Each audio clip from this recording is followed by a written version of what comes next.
السلام علیکم۔ اللہ تعالیٰ کی پیدا کردہ مخلوق میں سے 3 ایسی مخلوقات ہیں جن کو مرکزی حیثیت حاصل ہے: انسان، جن اور فرشتے۔ ان تینوں کو اللہ تعالیٰ کی عبادت کے لیے پیدا کیا گیا، لیکن انسانوں اور جنوں میں نفس پرستی اور خواہشات کا مادہ پیدا کر کے انہیں اپنی رائے اظہار کرنے کی بھی آزادی دی گئی تاکہ اللہ تعالیٰ ان کی آزمائش کر سکے۔ لیکن فرشتے اللہ تعالیٰ کی خاص مخلوق ہیں جسے اللہ تعالیٰ نے صرف اپنی عبادت کے لیے پیدا کیا۔ اللہ تعالیٰ کے حکم کے بغیر یہ کچھ بھی نہیں کر سکتے۔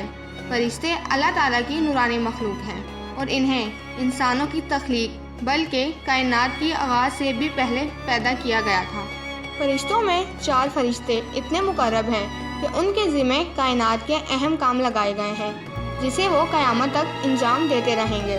4 مقرب فرشتے حضرت جبرائیل علیہ السلام، حضرت میکائیل علیہ السلام، حضرت اسرافیل علیہ السلام اور حضرت عزرائیل علیہ السلام ہیں، اور ان کو فرشتوں میں سب سے پہلے پیدا کیا گیا ہے اور انہی کو سب سے آخر میں موت آئے گی۔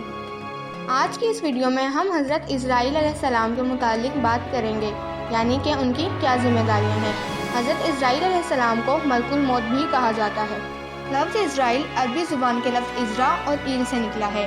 عزرا کا مطلب ہے بندہ اور ایل کا مطلب ہے خدا، یعنی خدا کا بندہ۔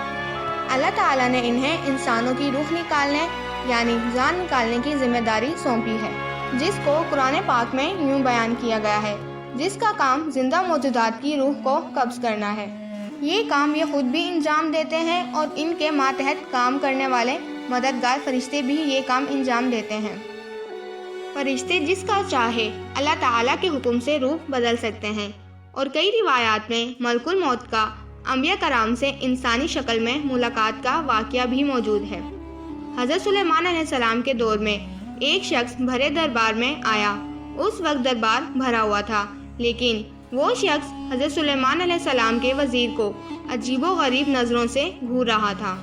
اس شخص کے جانے کے بعد حضرت سلیمان علیہ السلام نے اس وزیر کو بتایا کہ وہ ملک الموت ہے۔ وہ شخص یہ سن کر ڈر گیا اور حضرت سلیمان علیہ السلام سے کہنے لگا: ہوائیں آپ کے تابع ہیں، آپ ہوا کو حکم دیں کہ وہ مجھے ہندوستان کی سرزمین پر پہنچا دے، جو کہ یہاں سے کافی دن کی مسافت پر ہے۔ تو حضرت سلیمان علیہ السلام نے ایسا ہی کیا۔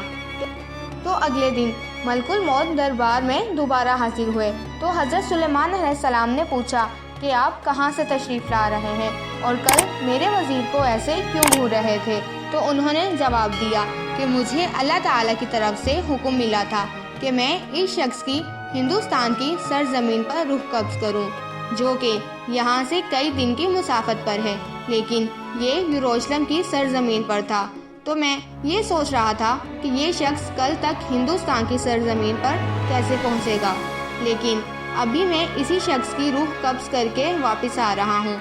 تو اس بات سے یہ ثابت ہوتا ہے کہ فرشتے کہیں بھی کسی بھی روپ میں اور کہیں بھی پہنچ سکتے ہیں۔ کائنات میں ایک واحد ہستی حضور اکرم صلی اللہ علیہ وآلہ وسلم کی ہے، جن کی روح قبض کرنے سے پہلے ملک الموت کو یہ حکم ہوا تھا کہ نہ تو میرے محبوب کی اجازت کے بغیر ان کے گھر میں داخل ہونا اور نہ ہی ان کی اجازت کے بغیر ان کی روح قبض کرنا، بلکہ اگر وہ دنیا میں رہنا چاہیں تو رہنے دینا، اور ورنہ ان کو بتا دینا کہ اللہ تعالیٰ ان سے ملاقات کے شوق میں ہے، لہٰذا اجازت ملنے پر آپ صلی اللہ علیہ وآلہ وسلم کی روح کو قبض کیا گیا، ورنہ یہ اعزاز آج تک نہ کسی کو ملا ہے اور نہ ہی ملے گا۔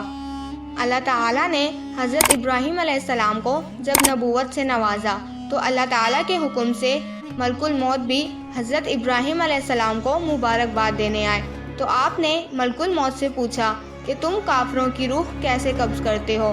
تو ملک الموت نے کہا کہ وہ خوفناک نظارہ آپ نہ دیکھ سکیں گے۔ آپ نے فرمایا: کیوں نہیں، تم مجھے دکھاؤ۔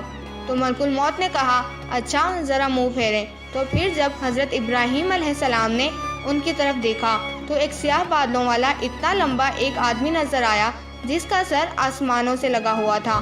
معلوم ہوتا تھا کہ اس کے منہ سے آگ کے شعلے اور دھوئیں نکل رہے ہیں اور جسم کے مسامات سے چنگاریاں پھوٹ رہی ہیں۔ حضرت ابراہیم علیہ السلام یہ خوفناک منظر دیکھتے ہی بے ہوش ہو گئے۔ تو پھر تھوڑی دیر بعد جب آپ کو ہوش آیا تو آپ نے دیکھا ملک الموت اپنی اصلی شکل و صورت میں موجود تھے۔ آپ نے فرمایا اگر کافر کو اذیت اور سختی نہ بھی پیش آئے تو تمہاری یہ ہیبت ناک شکل و صورت ہی بہت بڑا عذاب ہے اور یہی اس کو کافی ہے۔ تو پھر اس کے بعد حضرت ابراہیم علیہ السلام نے فرمایا مومن کی روح کے قبض کا نظارہ بھی دکھاؤ۔ تو پھر اس کے بعد ملک الموت نے کہا کہ آپ ذرا منہ پھیر لیں۔ تو پھر جب حضرت ابراہیم علیہ السلام نے دیکھا سامنے نہایت حسین، خوبصورت اور بہترین ملبوس میں خوشبودار نوجوان بیٹھا تھا، آپ نے فرمایا اگر مومن کو بزرگی اور کرامت نہ بھی حاصل ہو تو تمہاری صورت ہی کافی ہے، یہ دیکھتے ہی روح اس پر فدا ہو جائے گی۔ سورہ انعام آیت نمبر 61۔ اور وہی غالب ہے اپنے بندوں پر اور تم پر نگہبان بھیجتا ہے یہاں تک کہ تم میں سے کسی کو موت آتی ہے، ہمارے فرشتے اس کی روح قبض کرتے ہیں اور وہ قصور نہیں کرتے۔ یہاں پر اس آیت مبارک سے لگتا ہے جیسے انسان کی روح فرشتوں کا گروہ قبض کرتا ہے۔ دراصل اس آیت کا مطلب ہے ملک الموت اور اس کے ساتھی، جیسے کہ نازعات، سابحات اور ثاقبات، یہ خاص قسم کی مخلوق کی روح کو قبض کرتے ہیں۔ ناشطات مومنین کی روح کو قبض کرتے ہیں اور نازعات کا کام ہے کافروں کی روح کو قبض کرنا۔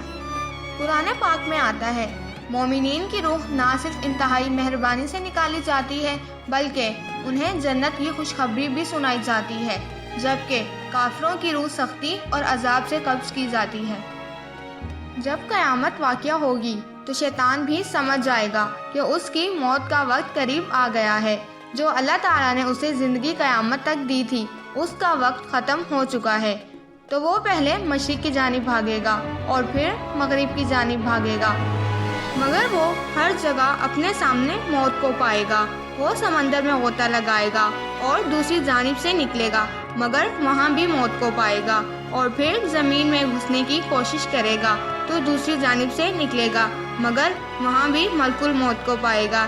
اس طرح وہ کسی بھی طرح موت سے نہیں بچ پائے گا اور ملک الموت اس کی روح قبض کر لیں گے۔ دوستو، قانون قدرت ہے، دنیا کی ہر چیز کو موت آتی ہے۔ قیامت برپا ہونے کے بعد ہر چیز کو موت آ جائے گی تو سب سے آخر میں 4 مقرب فرشتے بچ جائیں گے۔ پھر حضرت اسرائیل علیہ السلام کے علاوہ ان تینوں کو بھی موت آ جائے گی۔ پھر اللہ تعالیٰ حضرت اسرائیل علیہ السلام سے کہے گا میں نے تمہیں جس کام کے لیے پیدا کیا تھا وہ پورا ہو گیا، اب تو بھی مر جا۔ پھر اس کے بعد حضرت اسرائیل علیہ السلام کو بھی اللہ تعالیٰ کے حکم سے موت آ جائے گی۔